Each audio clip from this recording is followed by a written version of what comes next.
कृष्णा। संगीता धर्म सागर परिवार से जुड़े सभी भक्तजनों का दिल से बहुत बहुत स्वागत है। आइए अब सुनते हैं आज की महत्वमय कथा और पुण्य फल देने वाली कथा। जय श्री गणेश। सबसे पहले भगवान श्री कृष्ण की बहुत सुंदर कथा को सुनते हैं, जिससे हम जानेंगे कि भगवान मदद कैसे करते हैं। एक शहर में एक सेठ जी रहते थे। उनके पास बहुत पैसा था। वह बहुत फैक्ट्रियों के मालिक थे। एक शाम को अचानक से उन्हें बहुत बेचैनी होने लगती है। डॉक्टर को बुलाया जाता है, सारी जांच और टेस्ट करवा लिए जाते हैं, पर टेस्ट में कुछ भी नहीं निकलता। लेकिन उनकी बेचैनी बढ़ती जाती है। उनकी समझ में नहीं आ रहा था कि ये सब क्या हो रहा है। रात हुई, नींद की गोलियां भी खा ली, पर ना नींद आने को तैयार और ना ही बेचैनी कम होने का नाम ले। वो रात को उठकर 3 बजे घर के बगीचे में घूमने लगे। घूमते घूमते उन्हें लगा कि बाहर थोड़ा सा सुकून है, तो वह बाहर सड़क पर पैदल पैदल निकल पड़े। चलते चलते हजारों विचार मन में चल रहे थे। अब वो घर से बहुत दूर निकल आए थे और थकान की वजह से वे एक चबूतरे पर जाकर बैठ गए। उन्हें थोड़ी शांति मिली, तब वह आराम से वहां बैठ गए। इतने में एक कुत्ता वहां आया और उनकी चप्पल उठाकर ले गया। सेठ जी ने देखा तो वह दूसरी चप्पल उठाकर उस कुत्ते के पीछे पीछे भागे।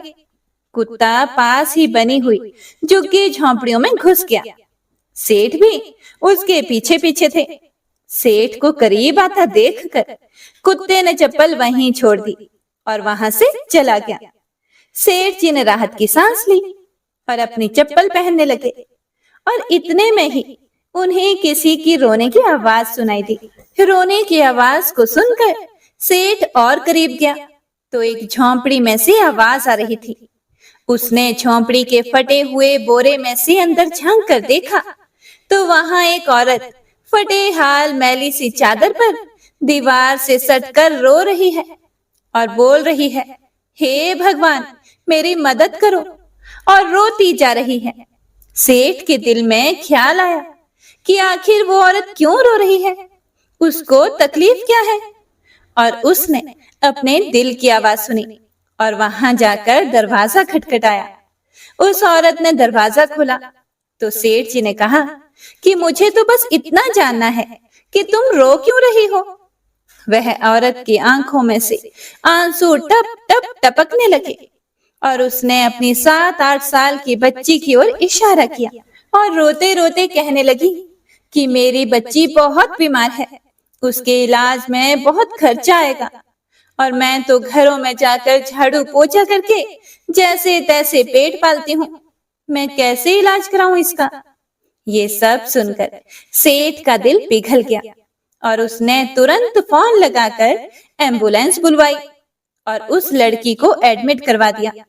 डॉक्टर ने 1.5 लाख का खर्चा बताया तो सेठ ने उसकी जवाबदारी अपने ऊपर ले ली और उसका इलाज करवाया, और उस औरत को अपने यहाँ नौकरी देकर अपने बंगले के सर्वेंट क्वार्टर में जगह दे दी और उस लड़की की पढ़ाई का जिम्मा भी ले लिया। हे प्रिय भक्तों, वो सेठ कर्म प्रधान तो था लेकिन नास्तिक था। अब उसके मन में सैकड़ों सवाल चल रहे थे, क्योंकि उसकी बेचैनी तो उसी समय खत्म हो गई थी जब उसने एम्बुलेंस को बुलाया था। वह ये सोच रहा था कि आखिर कौन सी ताकत है जो मुझे वहां तक खींच के ले गई। क्या यही ईश्वर है? और यदि ये ईश्वर है तो सारा संसार आपस में धर्म जात पात के लिए क्यों लड़ रहा है? क्योंकि ना मैंने उस औरत की जात पूछी और ना ही ईश्वर ने जात पात देखी। बस ईश्वर ने तो उसका दर्द देखा और मुझे इतना घुमा फिरा कर उस तक पहुंचा दिया। अब सेठ समझ चुका था कि कर्म के साथ साथ सेवा भी कितनी जरूरी है, क्योंकि इतना सुकून उसे जीवन में कभी भी नहीं मिला था। मानव और प्राणी सेवा ही धर्म है, यह असली भक्ति है। यदि ईश्वर की कृपा पाना चाहते हैं तो इंसानियत अपना लें और समय समय पर उन सब की मदद करें जो लाचार या बेबस हैं, क्योंकि ईश्वर इन्हीं के आसपास रहता है। हरे कृष्णा। उम्मीद करती हूँ आपको ये कथा पसंद आई होगी। तुलसी विवाह की कथा में पिछले अध्याय में हमने जाना था कि जब शंखचूड़ ने जब इंद्रलोक पर अधिकार कर लिया, तब इस बात से चिंतित सभी देवता ब्रह्मा जी के पास गए। उनकी इस आर्त प्रार्थना को सुनकर ब्रह्मा जी उन सब को लेकर शिव जी भगवान के पास पहुंचे और वहां जाकर उन्होंने संपूर्ण वृतांत उन्हें कह सुनाया। शिव जी ने उन्हें सलाह दी कि इस समस्या का समाधान केवल भगवान नारायण ही कर सकते हैं। इसीलिए भगवान शिव की अध्यक्षता में सभी देवता और ब्रह्मा जी पहुंच जाते हैं वैकुंठ धाम, भगवान नारायण के पास। जब सभी देवता वैकुंठ के द्वार पर पहुंचे तो उन्होंने वहां के द्वारपालों को देखा। वे तेजोमय और चतुर्भुज रूप में थे। उनकी आज्ञा पाकर शिव जी, ब्रह्मा जी और सभी देवी देवता 16 द्वार पार करते हुए भगवान श्री हरि विष्णु की सभा में पहुंचे। भगवान श्री हरि विष्णु की उस दिव्य सभा को देखकर सभी देवता आश्चर्यचकित रह गए। वहां उपस्थित सभी ऋषि, देवर्षि और चतुर्भुजधारी सेवकों के मध्य रतन जड़ित सिंहासन पर विराजमान भगवान श्री नारायण नक्षत्रों के बीच स्थित चंद्रमा के समान लग रहे थे। शिव जी, ब्रह्मा जी और सभी देवताओं ने भगवान के चरणों में प्रणाम अर्पित किया और उनकी स्तुति गान करने लगे। उसके बाद ब्रह्मा जी ने भगवान नारायण को देवताओं की दुखमय स्थिति कह सुनाई। उन्होंने भगवान से कहा कि वे शंखचूड़ के आधिपत्य से सभी देवताओं को मुक्ति प्रदान करें।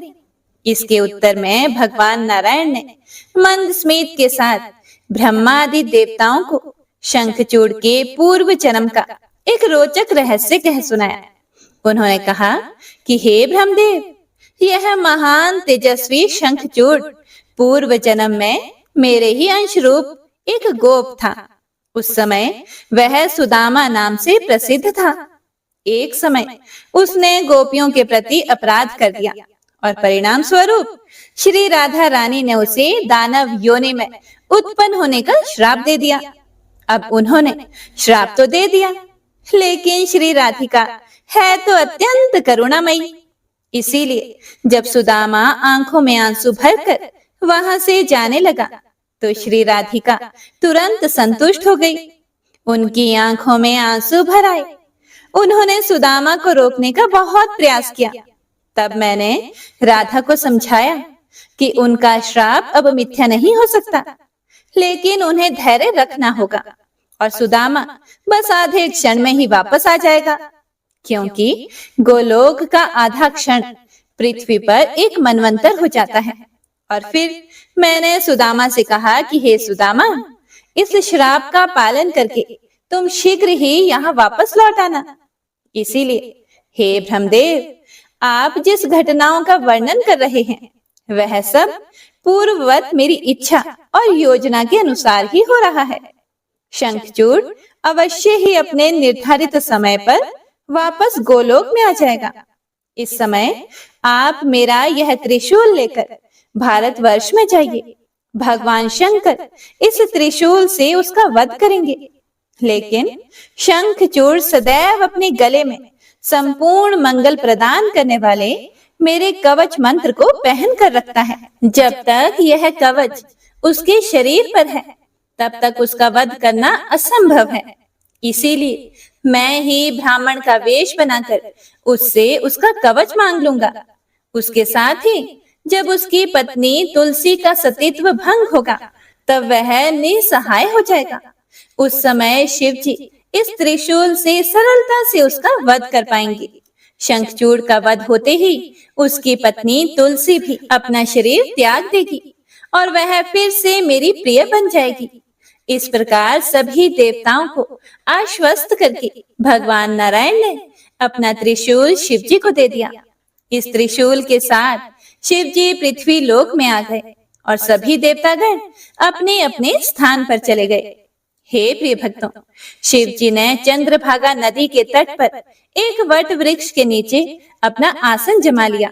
उन्होंने अपने एक दूत पुष्पदंत गंधर्व को एक संदेश लेकर शंखचूड़ के पास उसकी नगरी में भेजा। असुरराज शंखचूड़ की नगरी देवताओं की अमरावती से भी अत्यधिक ऐश्वर्यवान थी। उसके सामने कुबेर का भवन भी सामान्य लग रहा था।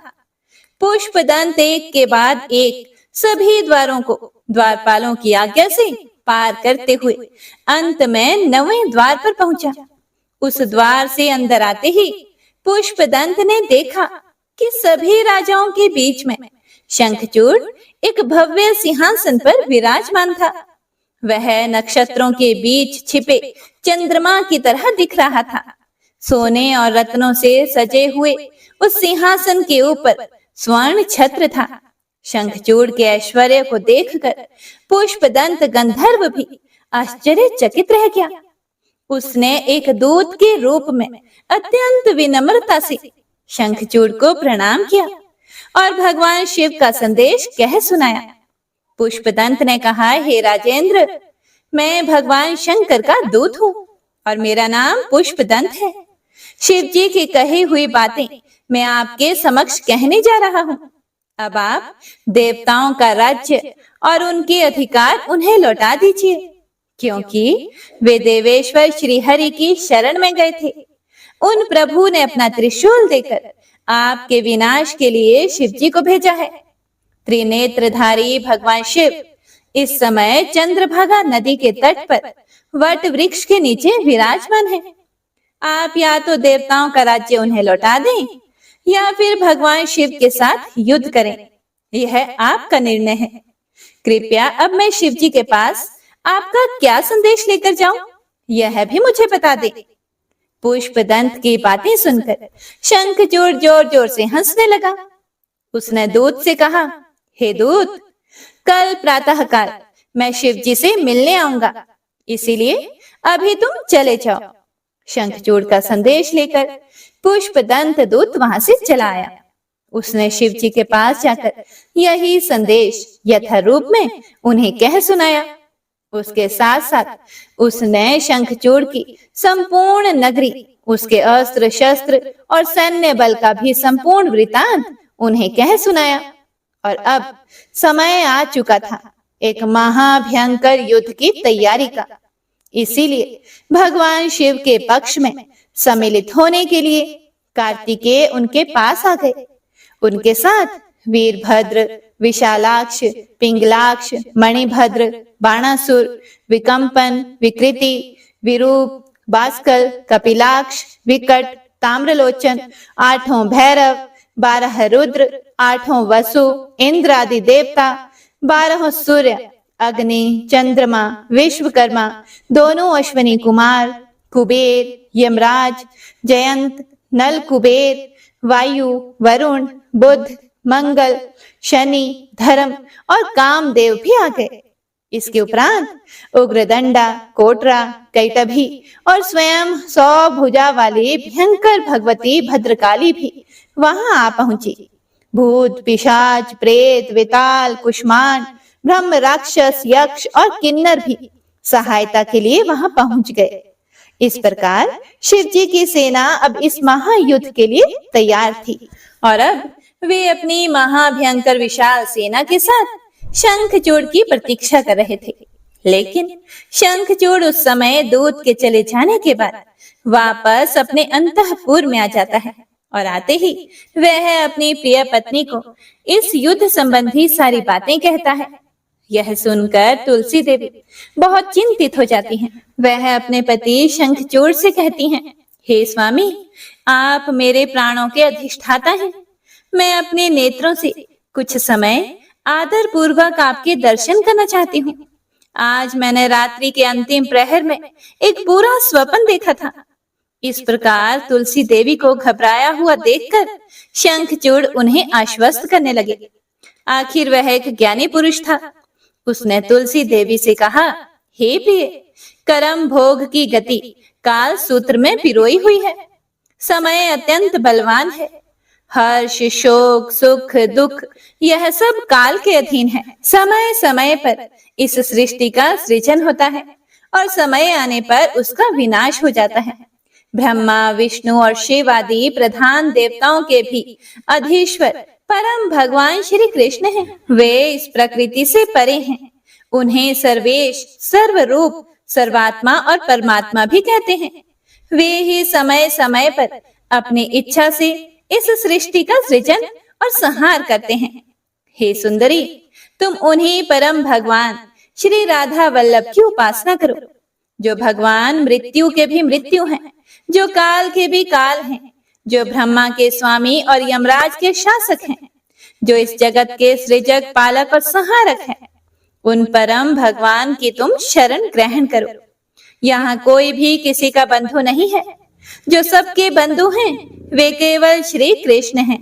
उन्हीं की तुम उपासना करो। ब्रह्मा जी ने हम दोनों को इस भौतिक संबंध की रस्सी में बांध दिया था और अब हमारा अलग होना यह भी नियति है। अब तुम्हें निश्चय ही भगवान नारायण अपने पति रूप में प्राप्त होंगे। तुम ब्रह्मा जी के वरदान को प्राप्त कर चुकी हो। भगवान गोविंद तुम्हें गोलोक धाम में अवश्य प्राप्त होंगे। इसीलिए तुम्हारे शोक करने का कोई कारण नहीं है। मुझे अपनी तपस्या और वरदान से तुम पत्नी रूप में प्राप्त हुई हो, यह मेरा सौभाग्य था। लेकिन अब मैं भी इस दानवी शरीर को त्याग करना चाहता हूँ और वहीं दिव्य लोक में जाना चाहता हूँ। हम दोनों फिर एक बार उसी गोलोक धाम में फिर से मिलेंगे। तुम मुझे वहां मिलोगी और मैं तुम्हें वहां देख पाऊंगा। इसीलिए हे प्रिय, शोक मत करो। मेरा गोलोक वापस जाना निश्चित है। इसीलिए तुम भी शीघ्र ही अपने इस शरीर का त्याग करके उस दिव्य भगवान को अपने पति रूप में प्राप्त करोगे। इसमें कोई भी संशय नहीं है। इस प्रकार शंखचूड़ ने तुलसी देवी को प्रेम पूर्ण वचनों से आश्वस्त किया। तब तक संध्या हो चुकी थी। शंखचूड़ ने फिर से तुलसी को एक ऐसा दिव्य ज्ञान प्रदान किया जो कि उसे स्वयं भगवान श्री कृष्ण से भांडीर वन में प्राप्त हुआ था। ऐसे श्रेष्ठ ज्ञान को प्राप्त करके तुलसी देवी का मन भी शांत हो गया और फिर दोनों प्रसन्नचित्त होकर निद्राधीन हो गए। हे प्रिय भक्तों, शंखचूड़ दानव होने के बाद भी श्री कृष्ण का परम भक्त था। वह जीवन के सत्य को जानता था। इसीलिए उन्हीं परमेश्वर का स्मरण करते हुए वह प्रातः काल में उठ गया। उसने स्वच्छ जल से स्नान किया और प्रातःकालीन पूजा इत्यादि संपन्न किए। उसके बाद शंखचूड़ ने ब्राह्मणों और गुरुजनों को विशाल हृदय के साथ दान दिया, जिसमें अनेक नगर, अनेक गांव और असंख्य संपत्ति थी। फिर उसने अपने पुत्र को बुलाया, उसे संपूर्ण दानव कुल का राजा बनाया और अपनी प्रिय पत्नी तुलसी तथा संपूर्ण राज्य और ऐश्वर्य उसी को सौंपकर उसने अपना कवच पहन लिया।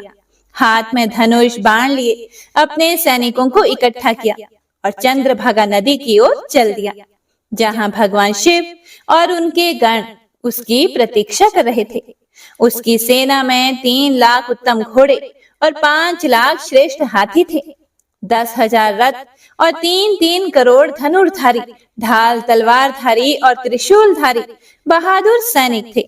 शंखचूड़ ने भगवान श्री कृष्ण का स्मरण किया और फिर अपने रत्नों से सजे हुए दिव्य विमान में बैठकर अपनी सेना सहित निकल पड़ा भगवान शिव की सेवा करने के लिए। चंद्रभागा नदी के तट पर पहुंचकर शंखचूड़ ने माता गौरी के पति और अत्यंत सुंदर भगवान शिव के शांत स्वरूप का दर्शन किया। उस समय भगवान शिव की बाईं ओर भद्रकाली विराजमान थी और उनके सामने थे कार्तिकेय जी। शंखचूड़ ने उन सभी को प्रणाम किया और उन तीनों ने उसे आशीर्वाद दिया। उसके बाद शंखचूड़ भगवान शिव के पास बैठ गया और शिव जी ने उसे दिव्य ज्ञान देते हुए कहा, हे शंखचूड़, ब्रह्मा अखिल जगत के रचयिता हैं। वे धर्मज्ञ और धर्म के रचयिता हैं। शंखचूड़, पूर्व जन्म में तुम भगवान श्री कृष्ण के पार्षद गोप थे और इस समय तुम श्री राधिका के श्राप के कारण यहाँ मृत्यु लोक में उपस्थित हुए हो। तुम वही परम वैष्णव श्री कृष्ण के भक्त हो। तुम्हारे लिए यह देवताओं का राज्य तो केवल एकमात्र भ्रम ही है। इसीलिए हे शंखचूड़, तुम देवताओं का राज्य उन्हें वापस लौटा दो और मुझे प्रसन्न करो। तुम अपने राज्य में सुख से रहो और देवताओं को अपने राज्य में शांति पूर्वक रहने दो। भाई भाई में विरोध करने से कोई लाभ नहीं होता। देवता और दानव दोनों ही ऋषि कश्यप के वंशज हैं। इसीलिए हे पुत्र, मान जाओ, देवताओं का राज्य उन्हें वापस लौटा दो। शिव जी भगवान के ऐसे वचन सुनकर शंखचूड़ ने कहा, हे भगवान, आपने जो कुछ भी कहा वह सर्वथा उचित है, उसमें कोई भी संदेह नहीं। लेकिन हे महादेव, कृपया आप मेरी बात को भी सुनिए। मैंने यह सारा ऐश्वर्य और साम्राज्य अपने बल पर प्राप्त किया है। यह संपूर्ण विश्व भगवान श्री कृष्ण का ही क्रीड़ा स्थल है। वे जिस समय जिसको जो चीज देते हैं वह उसी की हो जाती है। काल के क्रमानुसार देवता और दानवों को एक के बाद एक बारी बारी से जय और पराजय का सामना करना पड़ता है। हम दोनों के इस विवाद में आपका बीच में आना उचित नहीं है, क्योंकि आप हम दोनों के साथ समान व्यवहार और बंधुता प्रदर्शित करते हैं। शंखचूड़ के ये वचन सुनकर भगवान शिव हंसने लगे और शंखचूड़ से बोले, हे शंखचूड़, सभी देवता भगवान श्री हरि की शरण में गए थे और उन्होंने ही मुझे तुम्हारे पास यहाँ भेजा है। इसीलिए देवताओं का राज्य तुम उन्हें लौटा दो। बस मेरी यही इच्छा है, अन्यथा मेरे साथ प्रसन्नता पूर्वक युद्ध कर लो। अब तुम्हें जो उचित लगे वैसा करो। हे प्रिय भक्तों, शिव जी की बात सुनकर शंखचूड़ भी अपने मंत्रियों के साथ उठ गया। उसने भगवान शंकर और वहां उपस्थित सभी महान देवी देवताओं तथा लोगों को अपना सिर झुकाकर प्रणाम किया और फिर शुरू हुआ एक महाप्रचंड और भयंकर देवासुर संग्राम। इससे आगे का वर्णन आप सभी अगले अध्याय में सुनिएगा। तो आइए अब सुनते हैं आज की महत्तम कथा। पिछले अध्याय में आपने जाना था कि किसी भी मंदिर में ध्वजारोपण करने से किस पुण्य फल की प्राप्ति होती है और जाने अनजाने में किया गया ध्वजारोपण किस पुण्य की प्राप्ति करा सकता है। अगर श्रद्धा पूर्वक ध्वजारोपण किया जाए तो उससे क्या पुण्य मिलता है। अगर आपने पिछला अध्याय नहीं सुना है तो कृपया सुन लीजिएगा। तो आइए सुनते हैं आज की आगे की कथा। इतनी कथाएं सुनकर महाराज पृथु ने देव ऋषि नारद जी से निवेदन किया, हे मुनिवर, अब आप कृपया करके कार्तिक मास के व्रत के उद्यापन की विधि भी सुनाने की कृपा कीजिए। तब देव ऋषि नारद जी बोले, हे राजन, कार्तिक शुक्ल चतुर्दशी को कार्तिक मास के व्रत की संपूर्णता के लिए उद्यापन करना चाहिए। पूरे घर में गाय की गोबर का चौका लगाकर तुलसी के ऊपर मंडप बनाएं। द्वारों पर मिट्टी के 4 द्वारपाल स्थापित करें, जिनका नाम पुण्यशील, सुशील, जय और विजय रखें। फिर तुलसी के पास में ही सर्वतोभद्र चक्र बनाकर उसके पास में ही पंच रत्न युक्त कलश स्थापित करें। सर्वतोभद्र चक्र बनाने से सभी 33 कोटि देवी देवताओं की पूजा हो जाती है। श्री लक्ष्मी नारायण की सोने की या मिट्टी की मूर्ति बीच में रखकर फिर नवग्रह, उपग्रह, 10 दिक्पाल और 5 लोकपाल आदि स्थापित करें। फिर स्वस्थि वाचन करके गणेश जी और विष्णु आदि देवताओं का षोडशोपचार पूजन करना चाहिए। फिर भगवान को पीले रंग की सुंदर रेशमी पोशाक पहनाएं और शैया का दान करें। फिर ब्राह्मणों को भोजन कराएं और गौ माता की पूजा करके यदि संभव हो तो गौ दान करें। फिर एक ब्राह्मण को उनकी पत्नी के साथ घर पर आमंत्रित करके उन्हें शुद्ध सात्विक भोजन कराएं और फिर उन दोनों को वस्त्र, आभूषण, पात्र और दक्षिणा आदि देकर अपनी सामर्थ्य के अनुसार दान दक्षिणा देकर उन्हें संतुष्ट करें और फिर उन्हें प्रणाम करके उनका आशीर्वाद भी प्राप्त करें। यह सब कार्य श्रद्धा पूर्वक करने से व्रत का पूर्ण फल प्राप्त होता है और अंत में विष्णु लोक की प्राप्ति होती है। जो भी व्यक्ति कार्तिक इस व्रत को कहता, सुनता अथवा देखता है, उसे भी इस व्रत के चौथाई फल की प्राप्ति होती है।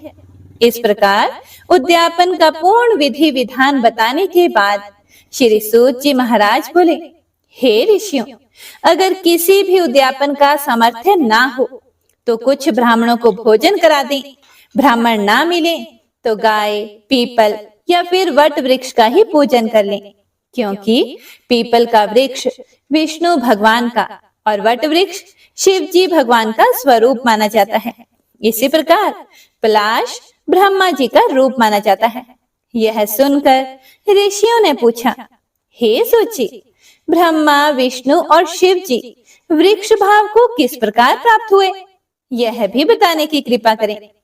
तब श्री सूर्य महाराज कहने लगे, हे ऋषियों, किसी समय शिव पार्वती एकांत में विराजमान थे।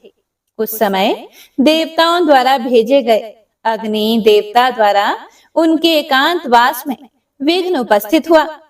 इस पर पार्वती जी ने क्रोधित होकर देवताओं को श्राप दे दिया कि तुम सभी वृक्ष रूप हो जाओ। तब विष्णु जी गया जी में जाकर पीपल और शिव जी काशी में अक्षयवट और ब्रह्मा जी पलाश रूप हो गए। बस तभी से पीपल और वट वृक्ष का पूजन होता है। तब ऋषियों ने पूछा कि शनिवार को पीपल का पूजन होता है लेकिन रविवार को नहीं होता, इसका क्या कारण है? अब कृपया करके हमें यह भी बताइए। हे प्रिय भक्तों, ऋषियों के ऐसे प्रश्न को सुनकर श्री सूत जी महाराज बोले, हे ऋषियों, समुद्र मंथन के समय 14 रत्नों में से कौस्तुभ मणि और लक्ष्मी जी को प्राप्त करने के बाद भगवान विष्णु लक्ष्मी जी से विवाह करने को तत्पर हुए। तब लक्ष्मी जी ने भगवान से कहा कि हे प्रभु, मेरी बड़ी बहन दरिद्रा अभी अविवाहित है, पहले उनका ही विवाह होना चाहिए। यह सुनकर भगवान श्री हरि विष्णु ने लक्ष्मी जी की बड़ी बहन उद्दालक ऋषि को सौंप दी।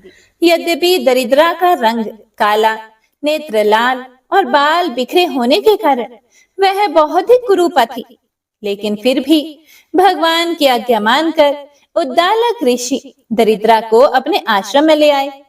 आश्रम में आकर दरिद्रा ने जब देखा कि वहां तो वेद पाठ और हवन आदि हो रहा है और यह सब देखकर उसने मुनि से कहा कि मैं ऐसे स्थान में रहने के बजाय मैं उस स्थान में रहना ज्यादा पसंद करती हूँ जहाँ चोर, जुआरी, ब्राह्मणों का अपमान करने वाले लोग रहते हों। दरिद्रा की यह बात सुनकर उद्दालक ऋषि तो बहुत ही दुखी हो गए और फिर उसे वहीं छोड़कर यह कहकर चले गए कि मैं तुम्हारे लिए कोई उपयुक्त स्थान देखकर आता हूँ जहां तुम आराम से रह सको। ऋषि के जाने के बाद कुछ देर तक तो दरिद्रा ने उनकी प्रतीक्षा की।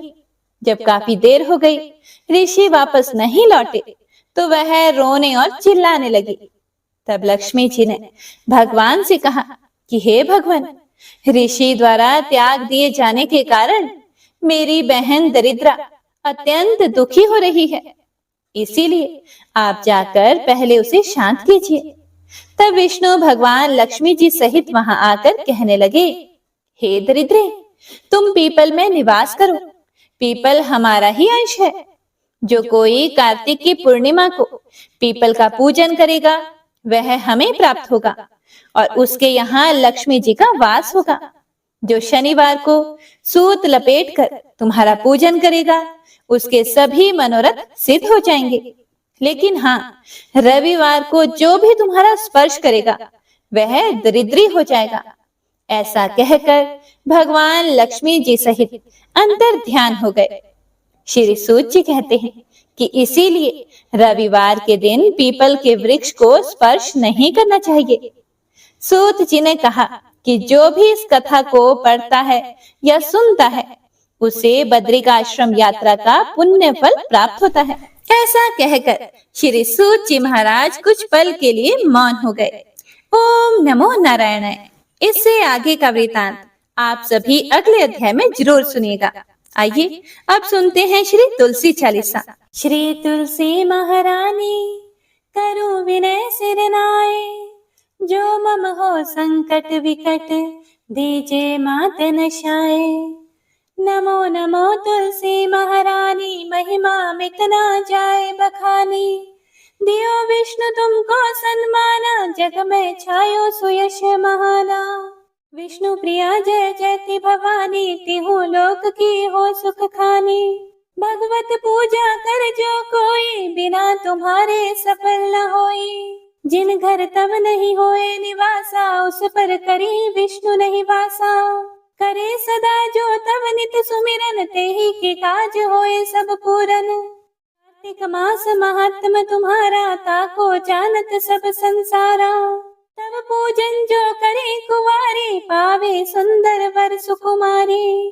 कर जो पूजन नित प्रति नारी, सुख संपत्ति से होए सुखारी।